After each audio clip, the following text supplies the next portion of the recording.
Bem-vindo a mais uma aula online, mais uma aula gravada, professor Rodrigo aqui. Lembrando que no próximo vídeo, que na verdade na próxima aula, na segunda-feira, nós vamos ter a nossa primeira aula online para que a gente possa bater um papo em tempo real, tirar as dúvidas, né? Em breve eu vou disponibilizar o link, mas ainda a gente vai manter a aula de hoje nesse formato e aí na segunda-feira a gente vai fazer a aula online no mesmo período que seria a nossa aula e aí para que a gente possa trocar uma ideia, tirar dúvidas, né, em tempo real, mas aí em breve eu vou disponibilizar o link da live para que vocês possam acessar para a gente fazer a nossa próxima aula online.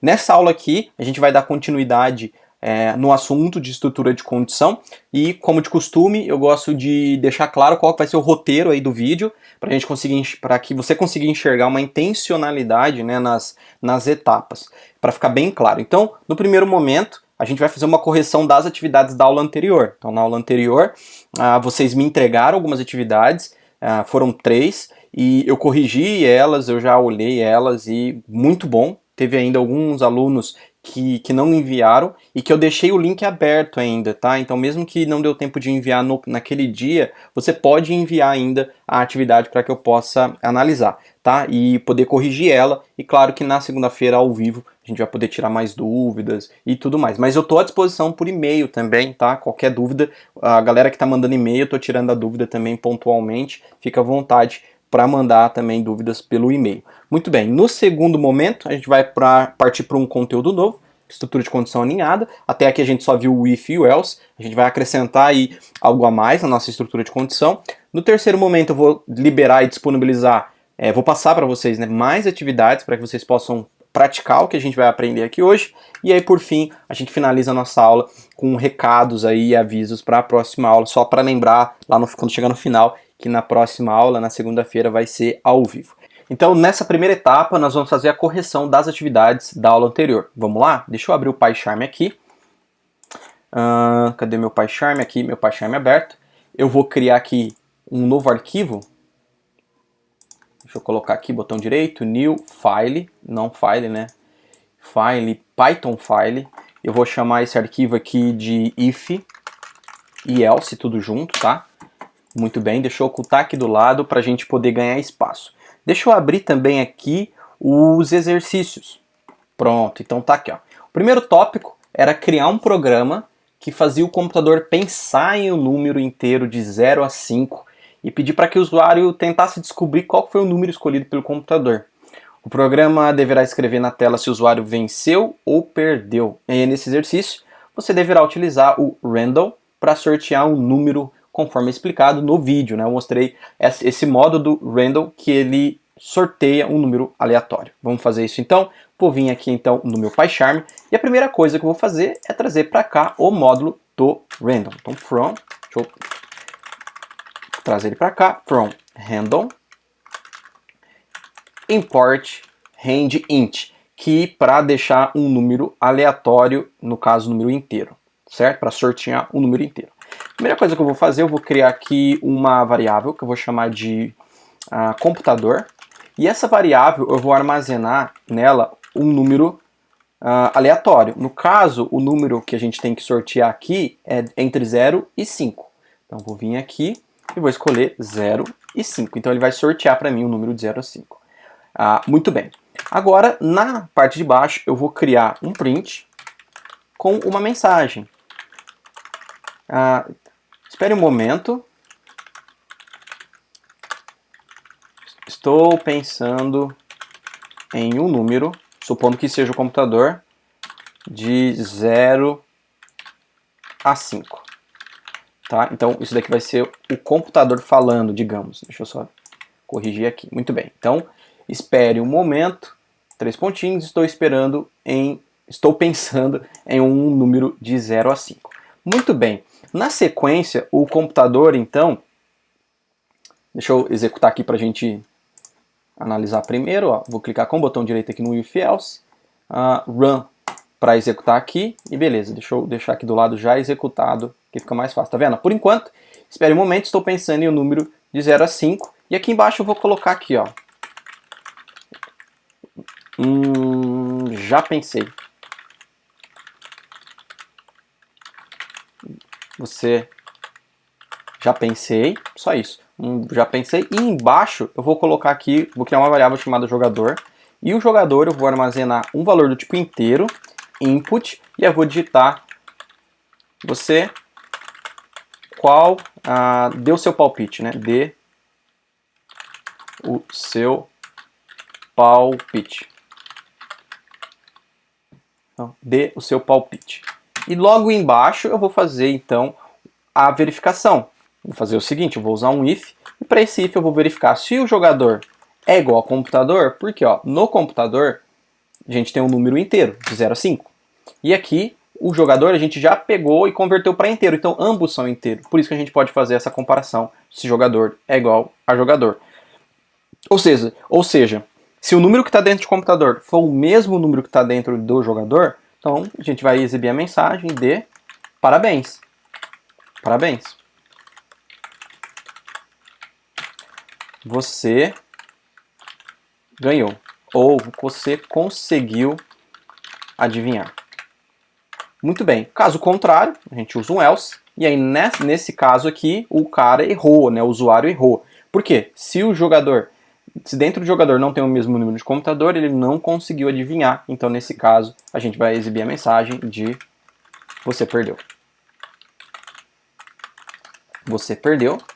E aqui eu vou colocar o número que a pessoa pensou, que o computador pensou no caso, né? Eu pensei no número, e aí eu vou concatenar simplesmente com uma vírgula aqui, colocando computador. Beleza? Vamos testar? Eu vou clicar aqui de novo no playzinho para executar, e aí ele vai colocar assim, espere um momento, estou pensando em um número de 0 a 5, já pensei, dê o seu palpite. Vou vir aqui e vou digitar, por exemplo, 3. Se eu dar Enter, vamos ver, você perdeu, eu pensei no número 1. Então, nesse caso, o computador ganhou, ele pensou no número 1. Vou dar um play de novo para testar. Desse palpite, vou continuar no 3. Vamos ver? Dei Enter, você perdeu. Pensou no número 1 de novo. Ô, louco, tá de sacanagem comigo. Play de novo. Vamos lá, até eu conseguir ganhar. Vou pensar agora no número 3 de novo. Tá difícil de ganhar desse computador. Para facilitar, eu vou vir aqui e eu vou diminuir o intervalo. No lugar de 5, eu vou colocar 2, só para fazer um teste. Então, ele só tem o número 0, 1 e 2. Tá? Vou dar um play para diminuir o intervalo de números. Vou pôr o número 1. Parabéns, você conseguiu adivinhar. Vou dar um play de novo. Vou pôr o número 2. Ah lá, agora eu perdi. Você perdeu. Eu pensei no número 1. Tá vendo? Eu vou voltar para o 5. Porque quanto maior for o intervalo de números aleatórios, mais difícil fica o jogo. Né? Certo? Então, beleza. Então, esse era o resultado aí, né? A resolução do nosso primeiro exercício da aula anterior, tá? Então a gente trouxe para cá o módulo de números aleatórios. No caso aqui a gente está gerando número aleatório, número inteiro aleatoriamente, e a gente pergunta para o usuário, na verdade a gente pede para o computador gerar um número aleatório, o Python, né, de 0 a 5, e armazena dentro de uma variável chamada computador. A gente coloca aqui 2 print para fazer um suspense de que está pensando no número de 0 a 5, e aqui o jogador então a gente manda um input, né, para o jogador, para ele dar um palpite, já faz a conversão desse número para inteiro e coloca dentro da variável jogador, e aqui a gente faz uma comparação, se jogador é igual ao computador, parabéns, conseguiu adivinhar, caso contrário, perdeu, eu pensei no número, e mostra qual é o número que o computador pensou, tá certo? Então, bora pro próximo exercício, né, corrigir o próximo exercício, vamos lá. O próximo exercício aqui era escrever um programa que leia a velocidade de um carro e se o carro ultrapassar 80 km, mostrar uma mensagem dizendo que ele foi multado e a multa vai custar R$7 por cada quilômetro acima do limite. Então, bora aqui para o código. Deixa eu apagar esse código aqui, muito bem. E vamos executar, e vamos codificar aqui esse exercício. Muito bem, eu vou criar uma variável que eu vou chamar aqui de abreviação de velocidade. Tá? Vou colocar isso normal, velocidade. E aqui eu já vou converter para float, porque a velocidade pode ser 80.5, sei lá. Então eu já vou transformar ele em float para eu conseguir pegar também números com casas decimais. E vou colocar aqui um input para que o usuário digite a velocidade do carro. Muito bem. Então se eu dar um play, por enquanto vai aparecer aqui, digite a velocidade do carro. Show de bola. Muito bem, agora que eu tenho a velocidade, eu vou fazer uma verificação. Se a velocidade for maior do que 80, então eu vou colocar um print multado. Multado, certo? Tá multado. Você, opa, aqui dentro, você excedeu o limite permitido, que é de, e vou colocar aqui 80 km por hora. E aqui embaixo eu vou colocar uma variável chamada multa para fazer a conta, o cálculo. Multa vai ser igual, e vou colocar entre parênteses para eu fazer primeiro a velocidade menos 80, para eu pegar a velocidade atual do cara e descontar 80 km, que é o limite que ele pode correr, digamos, que ele pode estar, e aí o excesso eu faço vezes 7, ou seja, a diferença disso eu vou fazer vezes 7. Então se ele está a 100 km por hora, ele passou 20 km, então eu faço vezes 7. Então ele vai ter que pagar 20 vezes 7, ou pagar por esses 20 a mais que ele ultrapassou dos 80 km. E aqui embaixo então eu vou fazer um print, escrevendo: você deve pagar uma multa de... E aí eu vou colocar aqui um print formatado, vou colocar aqui um F aqui antes, para poder formatar aqui bonitinho.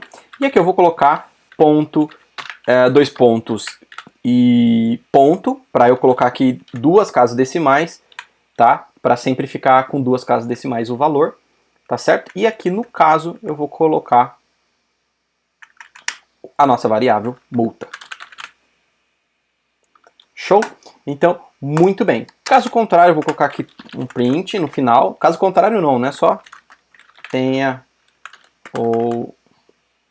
Vou colocar assim, ó. Caso contrário, else. Caso contrário, colocar um print. Você está dirigindo conforme a lei, por exemplo, né? Dentro dos limites. Dentro dos limites. Beleza. Então você está dirigindo dentro dos limites. Vamos executar para testar?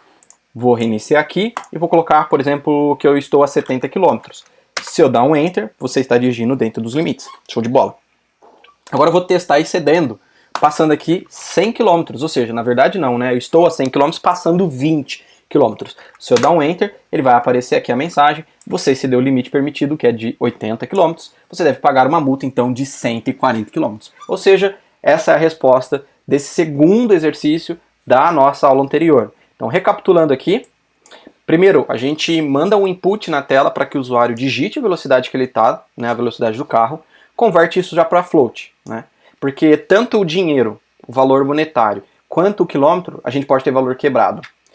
Muito bem. Aí aqui embaixo a gente faz uma verificação. Se a velocidade for maior do que 80, ele passou, né, do limite. E aí a gente, então, mostra uma mensagem de que está multado, a pessoa excedeu 80 km, e aqui a gente calcula a multa. A gente pega a velocidade que ele está, desconta os 80, que é o permitido, e multiplica por 7, que é o valor aí que ele tem que pagar por quilômetro rodado, por quilômetro excedido, né, por quilômetro que ele passou do limite, conforme aqui, né, estava previsto aqui na atividade. Muito bem, continuando aqui, e aí embaixo então a gente mostra o valor que ele tem que pagar de multa, colocando aqui 2 pontos, ponto, 2F significa para mostrar 2 casas decimal, né? Só lembrando, se eu vim aqui, por exemplo, e colocar 5F, e eu executar esse código aqui, vou pôr 100 de novo, aí ele vai mostrar com 5 casas decimais. Não é o caso nosso de dinheiro. Para representar dinheiro é sempre 2 casas decimal, né? Deixa eu executar de novo, 100. Dei Enter, beleza, tá lá, 2 casas decimal. Beleza? E aí se caso o cara, né, estiver dentro do limite, vai cair no else, e aí tá dirigindo dentro dos limites. Numa boa, não vai ter que pagar multa nenhuma.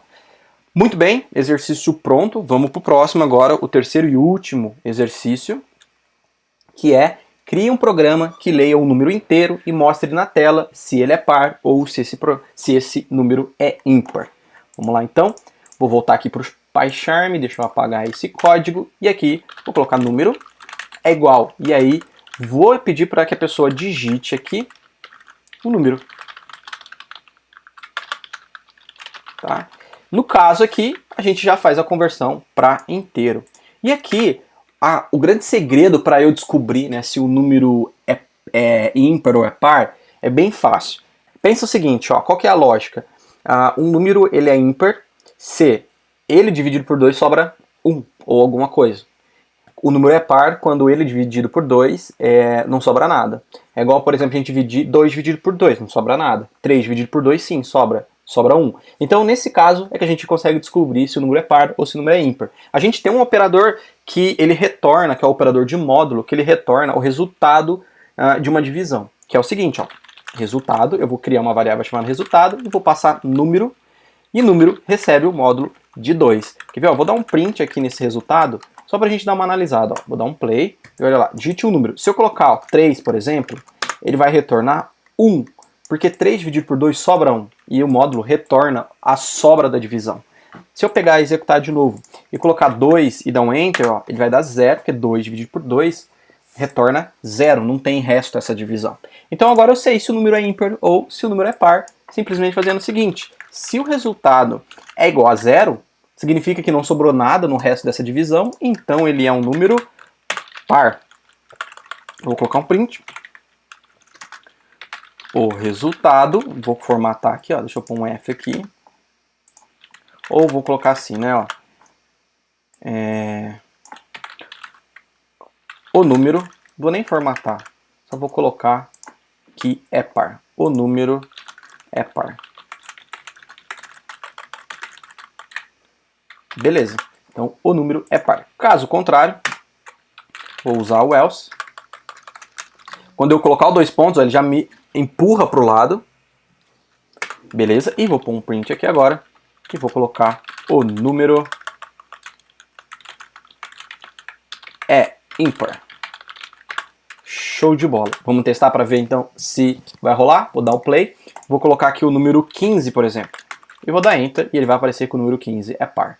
Se eu colocar, por exemplo, o número 34 e dar Enter, ele vai falar que o número é par. Se eu colocar o número 13, ele vai falar que o número é ímpar. Se eu colocar o número 55, ele vai falar que o número é ímpar. Se eu colocar o número 10, vai falar que o número é par. Show de bola. Então esse é a forma como a gente descobre se o número é ímpar ou se o número é par. Simplesmente usando o módulo para verificar se o resto da divisão é 0 ou não. Se é 0, o número é par. Se não é 0, então o número é ímpar. Beleza? Então esse é o terceiro e último exercício corrigido aí da nossa última aula. Sendo assim, a gente vai para a próxima etapa, que é o else if, também conhecido como o então se. Agora a gente vai ver o else if, que é a combinação do if e a combinação do else, também conhecido como o então se. Até então, a gente só tem analisado uma estrutura fixa de caminho, né? Um único caminho, uma estrutura sequencial. Essa é a palavra que acabou fugindo, mas estrutura condicional é a palavra correta. Até agora a gente viu um programa que é etapa por etapa, como o caso aqui, né, da pista de carro que a gente viu. O carro quer chegar em um determinado lugar, então ele vai seguindo as ações. Anda um pouco, depois vira para a esquerda, segue, vira para a direita e segue até chegar no seu destino. Depois a gente olhou, né, esse daqui é um exemplo de uma estrutura sequencial, depois a gente viu o exemplo de o carro tendo que tomar uma decisão, que é no caso da pista bloqueada por conta de obra. Nesse caso, ele vai ter que tomar uma decisão se ele tem que ir para a esquerda ou se ele tem que ir pela pista da direita. E aí a decisão dele vai ser baseada se a pista está bloqueada ou não, igual está aqui, né? Se a pista estiver bloqueada, então vira para a esquerda. Se a pista está desbloqueada, então não, que é o óbvio contrário do pista bloqueada, vira para a direita. Se não está bloqueado, ele está desbloqueado, a pista, então vira para a direita. E se bloqueado, esquerda, né? Então a gente viu isso daqui também até então. E nesse caso a estrutura if foi a estrutura que nos ajudou a resolver esse problema. Simples, duas possibilidades de resposta, sim e não. Só que o problema é que nem sempre a gente vai ter só duas respostas, né? Ou duas possibilidades de resposta para analisar. Nem sempre vai ser só sim ou não. Pode ser que aconteça como aqui, né? O carro tenha 3 caminhos possíveis para seguir. Ele pode seguir pelo primeiro caminho, pelo segundo caminho ou pelo terceiro caminho. E é aqui que vai entrar a estrutura if e else. Deixa eu corrigir ali que não é if else, né? Eu errei ali, deixa eu corrigir já só um minutinho para ficar tudo certinho. Elif, eu inverti, pronto.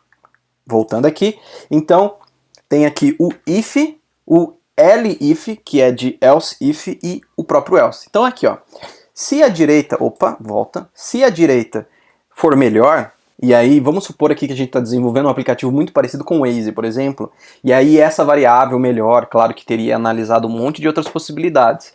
Por exemplo, se tem muito carro, buraco, pedágio, mas vamos simplificar aqui. Se a pista da direita for melhor, então vire a direita. Se a pista da esquerda for melhor, então vire a esquerda. Se nem a direita, nem a esquerda é boa, só sobrou a do meio. Então, else, siga pelo meio. Esse que é o lance do else. Com o else if, na verdade, né, com o elif, a gente consegue ir acrescentando mais condições, sem fim, até onde você quiser, não tem fim, não tem limite. E aí sempre você vai analisando outras possibilidades. Se a direita está melhor, então vira a direita. Se não, então se, que é o else if, né? Então se a esquerda é melhor, vire para a esquerda. Eu poderia colocar um então se de novo, então se, e ir analisando. E aí a última possibilidade sempre vai ser o else. Por quê? Supondo que você tenha 10 análises, você tem uma análise de if, mais 9 else if, analisando mais outras 9 possibilidades além do if. E aí, se nenhuma delas for atendida, obrigatoriamente ele vai cair no else, quando, claro, obviamente, a gente utiliza o else. Tá? Então, essa é a estrutura else, if ou então se. Usando aqui um diagrama para representar essa estrutura, né? O diagrama aqui parece um negócio meio complicado, mas é bem fácil de analisar aqui. Ó. Deixa eu pegar uma caneta para facilitar aqui. Deixa eu só aumentar um pouco aqui, vou deixar vermelho, beleza. Então, muito bem, aqui é o início do programa. No primeiro momento, nosso programa se esbarra num if. E aí, todo if tem duas possibilidades de resposta. Ou é verdadeiro, ele vai para cá, ou é falso, ele vai vir para cá. Supondo que esse if aqui seja verdadeiro, primeiro if da estrutura. Se ele for verdadeiro, ó, o que vai acontecer com ele? Ele vai seguir direto para o fim do programa aqui, certo?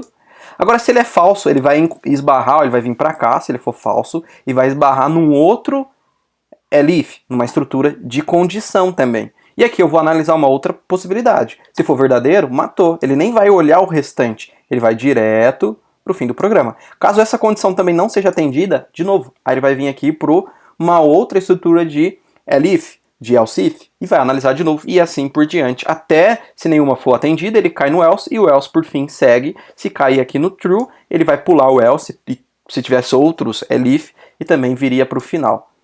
Um bom meme para ajudar aí a fixar bem o que é o elif é esse meme aqui. Não sei se você já viu esse meme, deixa eu dar um play aqui. A pessoa tenta entrar ali na primeira porta, tromba o if, depois ela tenta entrar na segunda porta, que seria o else if, errou, tenta de novo, ó, na porta, else if, esbarrou de novo. São portas de vidro, né? Tentou no else, aí o else é a última possibilidade, claro, que ela ia passar pela porta. Vou fazer de novo. Então é um bom exemplo, um bom meme para mostrar a estrutura if, else, if. Então vamos lá, deixa eu dar o play aqui. Bateu lá no if, e aí esbarrou no vidro, bateu no else if, esbarrou de novo. Vai tentar de novo no outro else if, não vai dar certo. E aí ela é direcionada para o else, que é a última possibilidade, caso nenhuma das portas, né, sejam atendidas. Um outro exemplo de else if é essa boneca russa, né? Você vai tirando, até chegar na condição ou na onde você gostaria que o seu programa, claro, baseado numa condição. Beleza? Então essa é a estrutura do else if. Bora então para a parte prática para eu mostrar como que a gente vai utilizar essa estrutura. Então vou vir aqui no PyCharm, vou criar um novo arquivo, eu vou chamar ele aqui, Python file, de elif, ou else if. Muito bem, deixa eu recolher aqui do lado, show de bola. E para que a gente possa utilizar o else if, ou também conhecido como elif aqui no Python, vamos supor o seguinte exemplo. Vamos pegar aqui uma variável chamada hora, que a gente vai converter para inteiro, e vamos pedir para que a pessoa digite, por exemplo, digite uma hora, ou digite a hora, tá? Então a gente vai fazer essa verificação aqui. Pedir para o usuário digitar um número inteiro, que vai ser o equivalente a uma hora, e a gente pode até colocar entre 0 e 24, para ficar claro que é um número. Nesse caso aqui, eu vou fazer um if. E nesse if aqui eu vou colocar se a hora, nesse caso aqui, eu vou fazer um if. E agora eu vou fazer um if aqui, verificando se a hora é maior do que 0 e se a hora é menor do que 6, eu vou dizer, por exemplo, aqui, boa madrugada. Então, boa madrugada. Caso contrário, eu vou usar um else aqui para dizer o seguinte. Testando. Vou vir aqui agora, botão direito aqui, vou clicar em executar e vou digitar o número 3. Vamos lá. Número 3, né, vai ficar armazenado aqui dentro de hora. Número 3 é maior do que 0? É. E o número 3 é menor do que 6? Também é. Então ele vai executar aqui boa madrugada. Se eu dar um enter, ele vai executar essa mensagem. Muito bem. Então, caso contrário, vou executar de novo. Se eu colocar, por exemplo, 10 e dar enter, ele vai executar o testando, porque o 10 é maior do que 0, mas o 10 não é menor do que 6. Então, por isso ele caiu aqui no else. Só que eu quero analisar outras possibilidades. Por exemplo, se é bom dia ou se é boa tarde. Pensando aí que a gente esteja desenvolvendo uma tela inicial de boas-vindas de um determinado software. Então eu vou vir aqui agora, como eu quero analisar mais de uma condição, só o if e o else já não vai ser mais o suficiente para mim. Então eu vou utilizar agora o elif, que é o else if ou o se então. E aqui eu vou colocar o seguinte, se a hora for menor ou maior do que 7 e se a hora for menor do que 12, eu vou dizer então, bom dia. Bom dia. Vamos testar? Vou apertar aqui o play e agora eu vou informar, por exemplo, 9 horas. Se eu dar um enter, vai aparecer o bom dia. Só que eu tenho mais uma possibilidade, que é a do boa noite. A gente já falou boa madrugada, a gente já falou bom dia, agora eu preciso da opção também de falar boa noite. Nesse caso agora eu posso fazer aqui simplesmente boa noite aqui no else if. Então vou, na verdade no else, né, da nossa estrutura elif. Vou apertar aqui o play. E vou executar aqui, por exemplo, agora o 22 horas. E vou dar um enter, então ele vai aparecer boa noite. Ou seja, agora a gente tem uma estrutura aqui com 3 possibilidades.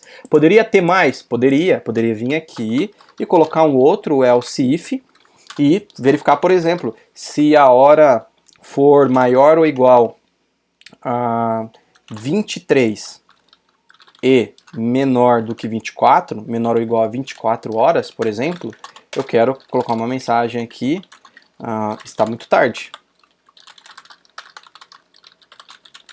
É hora de dormir. Tá? Ou só vá dormir. Um exemplo. Tá? Então nesse caso aqui, né, vamos fazer um teste. Se eu informar aqui, ó, 23 horas, esqueci aqui, deixa eu ver. Esqueci de colocar o nome aqui da variável, hora. Tudo bem. Se eu dar um play de novo aqui, show. Se eu colocar, por exemplo, 23 horas, ó, aí ele vai cair naquela condição de estar muito tarde, vá dormir. Eu posso colocar uma outra condição aqui, um outro elif, vou pôr ele aqui, ó. Se a hora for maior ou igual a 0, ou melhor, se for igual a 4, né, maior ou igual a 4, e se a hora ela for menor do que 6, vou fazer o seguinte, só que nesse caso, vou fazer aqui embaixo o seguinte, print, e vou colocar aqui, ó, está muito cedo, volte a dormir. Um exemplo. Então agora se eu colocar, por exemplo, aqui, eu vou dar um play, e eu vou colocar 5 horas. Esqueci de colocar a hora de novo aqui. Beleza.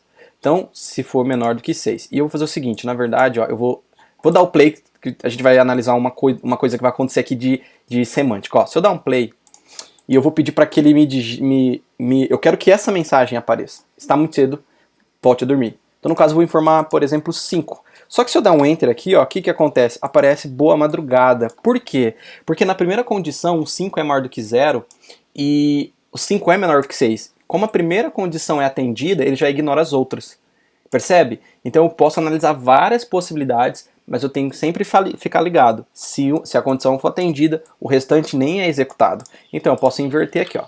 Eu vou fazer o seguinte, aqui eu vou verificar se é maior ou igual a 4 e menor do que 6, e aqui eu vou verificar se é maior ou igual a 0. E aí eu só troco a mensagem. Aqui vai ser boa madrugada e aqui vai ser que está muito cedo. Vamos executar para testar? Vou dar o play. Se eu colocar, por exemplo, 3 horas, ó, vai aparecer boa madrugada. Porque 3 não é maior ou igual a 4 e 3 é menor do que 6, mas ele não é maior ou igual a 4. Então essa condição não foi atendida. As duas, né, porque a gente está usando o operador e. Então, nesse caso, ele veio para cá, o 3 é maior ou igual a 0 e menor que 6. Então, boa madrugada. Agora eu vou dar o play de novo e vou digitar o número 5 e vou dar Enter. Então, nesse caso, ele vai cair, está muito cedo, volte a dormir. Por quê? 5 é maior ou igual a 4, 5 é menor que 6, como ele encontrou essa primeira condição. As duas coisas são verdades, porque a gente está usando o E, executou isso daqui e ele fala o seguinte para o Python, fala, ó, já encontrei a condição verdadeira aqui. O restante, não tô nem aí, bem dizer, né? Então, ele não vai executar o que está no restante. Ou seja, essa é a estrutura if e a estrutura com if aninhado. Por que if aninhado? Porque você tem vários ifs um abaixo do outro. Né? A gente até poderia colocar um if dentro do outro. Por exemplo, aqui dentro eu poderia colocar o seguinte, ó, se 4, ou melhor, se hora, né, for igual a 4, não preciso de parênteses, parênteses não é obrigatório no Python, é opcional. E eu posso colocar aqui um print dizendo para ele o seguinte, poxa, são 4 horas da manhã mesmo. Então, olha aqui, isso é um if aninhado. E quando entra dentro desse if aqui, eu coloco um outro if. E aí tem uma outra condição. Você pode sair colocando if dentro de if. Você pode usar o elif, vários elif, junto com else, para fazer estruturas mais complexas usando essa estrutura de condição, a estrutura condicional para tomar decisão. Vamos testar agora esse if que tem aqui dentro. Vou apertar o play aqui e eu vou digitar o número 4. Então, ó, se eu dar um enter, olha lá, poxa, são 4 horas da manhã mesmo e ele mostrou, está muito cedo, volte a dormir. Por quê? Como ele entrou aqui, ó, ele executou, porque eu digitei o número 4, 4 é maior ou igual a 4 e menor do que 6. Então ele printou, está muito cedo, volte a dormir. E na sequência, um outro if, verificando se hora é igual a 4 e como mostrou, poxa, são 4 da manhã mesmo. Agora se eu executar, informando o número 5, por exemplo, aí nesse caso ele só vai mostrar está muito cedo, volte a dormir. Não vai entrar aqui dentro, porque 5 não é igual a 4. Ou seja, isso daqui é um if aninhado. Eu tenho um if dentro de um outro if. Além também de ter utilizado aqui condições, se então, o else if, para analisar mais outras possibilidades. Então essa é a estrutura de condição aninhada, né? Utilizando um if dentro do outro, ou utilizando o else if para analisar mais possibilidades, tá certo? Vamos agora dar uma olhada que tem atividades para a gente praticar, e claro que essas atividades eu vou disponibilizar para que vocês pratiquem essa estrutura que a gente acabou de aprender agora, e aí na próxima aula a gente vai corrigir juntos essas atividades que eu vou passar agora e ao vivo, hein? Então vamos lá para as atividades. Eu vou disponibilizar agora as seguintes atividades para que vocês possam praticar essas atividades aí na sua casa. A atividade é o seguinte, primeira atividade é desenvolver um programa que calcule o valor a ser pago por um produto, considerando o seu preço normal, a sua condição de pagamento. Então, por exemplo, você vai perguntar para o usuário, primeiro, qual que é o valor da venda ou do produto que ele comprou, e em segundo, você tem que perguntar para ele qual que é a condição de pagamento, que são 4. Dinheiro ou cheque, cartão à vista, em até 2 vezes no cartão, 3 ou mais vezes no cartão. Se o usuário escolher a opção de à vista, então ele tem 10% de desconto, né, no dinheiro ou no cheque.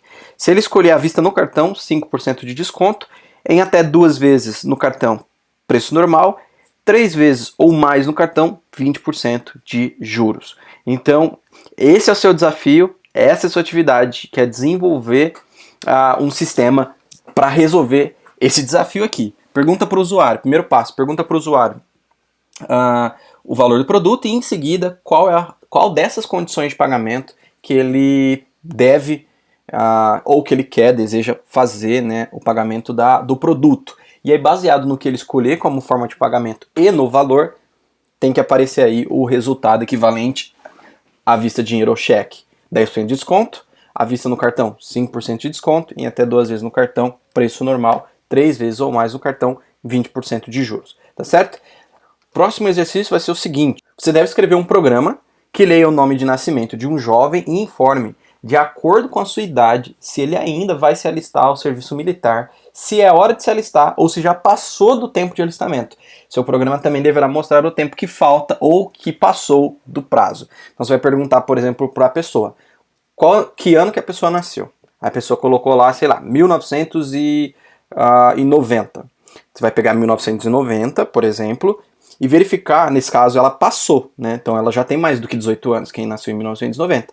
Então você vai ter que mostrar quanto tempo já faz que ela deveria ter se alistado para o exército, né? Por o serviço militar. E aí, caso a pessoa tenha, sei lá, ela nasceu em 2015. 2015. Então a pessoa que nasceu em 2015 não tem 18 anos ainda. E aí o programa tem que mostrar, então, perguntar que ano que a pessoa nasceu, no caso informar 2015, e mostrar quanto tempo falta para que a pessoa possa então se alistar no serviço militar, certo? O último e terceiro desafio, atividade, é criar um programa que vai solicitar para o usuário 3 notas, né? E aí você vai ter que calcular a média, o programa, né, tem que calcular a média e mostrar uma mensagem no final de acordo com a média atingida. Se a média for maior ou igual a 7, então o aluno está aprovado. Se a média está entre 5 e 6,5, está de recuperação. E se a média é menor do que 5, está reprovado. Então, repetindo, a atividade aqui, nesse caso, é criar um programa para perguntar 3 notas. Então pergunta lá, primeira nota, segunda nota, terceira nota. Soma todas, divide por 3 para encontrar a média, e aí a condição é, se a média é maior ou igual a 7, o aluno está aprovado. Se a média está entre 5 e 6,9, o aluno está reprovado. E aí se a média, ou melhor, né, se a média estiver entre 5 e 6,9, está em recuperação, e menor do que 5, o aluno está aprovado. Tá certo? E só lembrando você, nossa próxima aula é na segunda-feira, e aí vai ser aula ao vivo, tá? Em breve, no dia, eu vou passar o link da transmissão para que vocês possam acessar. E nessa aula ao vivo, a gente vai bater papo, trocar ideia, tirar dúvidas e poder resolver junto os desafios que eu acabei de passar, essas atividades. A gente vai codificar elas juntos, ao vivo, e poder tirar dúvidas, trocar ideia, enfim, na próxima segunda-feira, dia 30, a partir das 9h15. Quem não poder participar, eu vou deixar gravado, né? Vai ficar gravado a aula para poder assistir depois sem nenhum problema, tá certo? Então, em breve eu vou disponibilizar no portal, no dia eu vou colocar o link no portal para você acessar a live, tá certo? Então, forte abraço e até a próxima aula.